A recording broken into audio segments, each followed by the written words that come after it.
दीर्घ दिन धरिकी 2018 मसीहा परठू राज्य में लॉ कमिशन प्रतिष्ठा करने को राज्य सरकार उचित मणि नथिले। लॉ कमिशन उद्देश्य हूँ जमी जो नेशनल लेवल भी नेशनल लॉ कमिशन एवं ओडिशा जमी state Odisha law commission eighty हेले ओडिशा स्टेट लॉ कमिशन तांकर काम हूँ जी राज्यर जो विभिन्न नीति नियम अच्छी जो स्टेट एक्ट गुड़ाक अच्छी तार तर्जमा करवा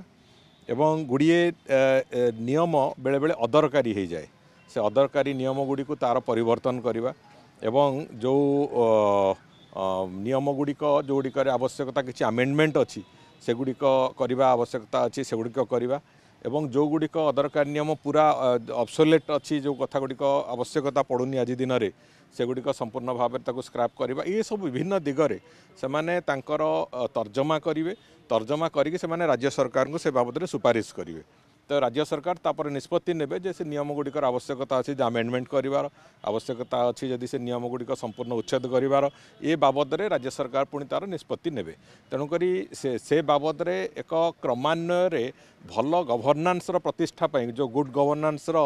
प्रतिष्ठा वास्तव में ये जिनस गुड़िकर एक विशेष भूमिका थाए एवं जो कथा को आधार करके केंद्र सरकार अनेक गुड़िए अदरकारी नियम को उच्छेद कले केंद्र सरकार विभिन्न समय नुआ नुआ नियम गुड़िकर जहाँ जहाँ परिवर्तन आने कथा तार प्रक्रिया आरंभ कर भाव में एठी भी राज्य में लॉ कमिशन आवश्यकता थिला आमे आगुरु भी से कथा कहिथिलु एबे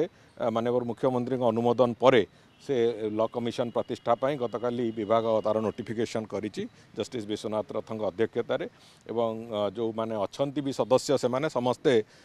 लीगल फ्राटर्निटीर सबुठू वरिष्ठ सदस्य कहले अत्युक्ति हेब नहीं जड़े पूर्वतन एजी आउ जड़े बहु वरिष्ठ एडवोकेट अछंती भी सेतिरे एवं लॉ सेक्रेटरी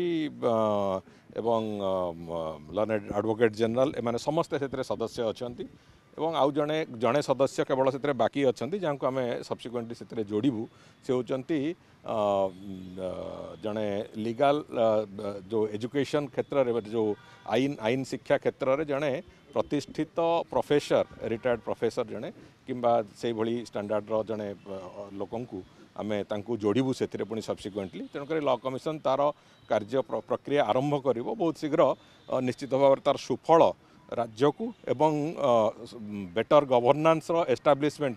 तार आवश्यकता जोटा से आवश्यकता को अनुभव भी कर।